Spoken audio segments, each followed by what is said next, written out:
আসসালামু আলাইকুম। আশা করি সকলেই অনেক ভালো আছেন। নতুন আরেকটা ভিডিওতে অনেক অনেক স্বাগতম জানাচ্ছি। দেখতে দেখতে একটা বছর প্রায় শেষ হয়ে গেল। নতুন একটা বছরের নতুন নতুন প্রত্যাশা থাকবে, কিন্তু এই বছরটা কিভাবে যে শেষ হয়ে গেল আর এই বছরটা কি ভিতর থেকে শেষ হয়ে গেল কিছুই বুঝতে পারলাম না। বছরটা শুরু হওয়ার সময় মনে হয় পুরো একটা বছর পড়ে আসা, শেষ হয়ে গেলে তখন মনে হয় বছরটা কিভাবে চলে গেল। যাই হোক, এই বছর অনেক কিছু শিখছি, অনেক কিছু দেখছি, অনেক স্বপ্ন ছিল হয়তো যেগুলো পূরণ হয় নাই, সামনের বছরে সেগুলো পূরণ হবে এই প্রত্যাশাই রাখি। আর বছরটা ভালোই গেছে, খারাপ যায়নি। সামনের বছরটা হয়তো এর চেয়ে আরও ভালোই যাবে, আশা রাখি সেটাই।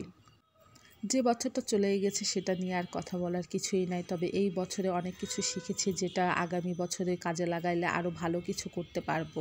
তো এই নতুন বছর সবার জীবনে অনেক ভালো কিছু বয়ে নিয়ে আসুক, পুরানো স্মৃতি ভুলে আবার নতুন করে নতুন বছরে নতুন স্মৃতি যোগ হবে, এইটাই। তো আজকে রান্না বলতে বলতে আজকে চিংড়ি মাছ ভুনলাম। এখানে বড় সাইজের চিংড়ি মাছ সুন্দর করে ভুনে ফেললাম। আর দেখেন চিংড়ি মাছটা সুন্দর করে ভুনাও হয়ে গিয়েছে। এইখানে একটু ঝাল ঝাল করে চিংড়ি মাছটা ভুনেছি এইখানে। আর বড় বড় সাইজের এখানে 4টা চিংড়ি মাছ ভুনেছি। আর চিংড়ি মাছ ভুনা খেতে তো খুবই মজা। তবে চিংড়ি মাছটা দেখা যায় অনেকেই পছন্দ করে না, আবার অনেকে খুব পছন্দ করে, বিশেষ করে বাচ্চারা খুব পছন্দ করে। আমার মেয়ে তো চিংড়ি মাছ ভুনাটা অনেক অনেক পছন্দ করে।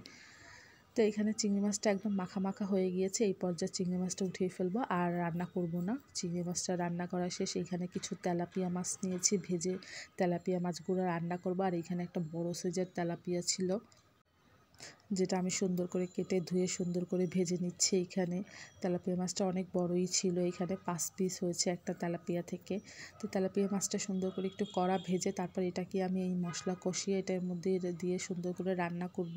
তো প্রথমে এখানে পেঁয়াজ দিয়েছি, পেঁয়াজগুলো একটু ভেজে তারপর এখানে আমি আদা রসুন বাটা দিয়েছি। তারপর এখানে ধনিয়া দিয়েছি, হলুদ মরিচের গুঁড়ো দিয়েছি, দিয়ে পরিমাণ মতো লবণ দিয়ে মশলাটাকে সুন্দর করে একটু কষিয়ে নিব রান্না করার জন্য। লবণটা একটু পরে দিয়েছি, প্রথমে মনে ছিল না। সুন্দর করে এখন মশলাটাকে আমি 3-4 বার পানি দিয়ে একটু পানি দিয়ে ভালো করে কষিয়ে নিব, যেন মশলা থেকে কোনো ধরনের কাঁচা গন্ধ না আসে। তাই মশলাটা এখানে একটু পানি দিয়ে, মশলা সবসময় একটু পানি দিয়ে মশলা 3-4 বার সুন্দর করে ভুনে নিই মশলাটাকে। এতে মাছের স্বাদটা, রান্নার স্বাদ আরও বেশি বেড়ে যায়। তো এখানে পরিমাণ মতো পানি দিয়েছি, যতটা পানি দরকার মাছ সেদ্ধ হওয়ার জন্য পরিমাণ মতো পানি দিয়েছি। যখন পানিটা ফুটে উঠেছে তখন আমি এক এক করে মাছের পিসগুলো সুন্দর করে দিয়ে দিচ্ছি এর ভিতরে।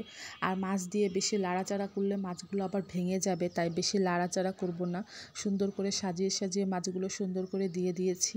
আর ঝোলটা একটু টানা এলেই মাছ উঠিয়ে ফেলবো। মাছে বেশি ঝোলও রাখবো না, আর একদম পোড়া পোড়াও করবো না। আমি সাথে কয় পিস টমেটোও দিয়ে দিয়েছি, যাতে মাছের খাওয়ার স্বাদটা আরও বেড়ে যায়।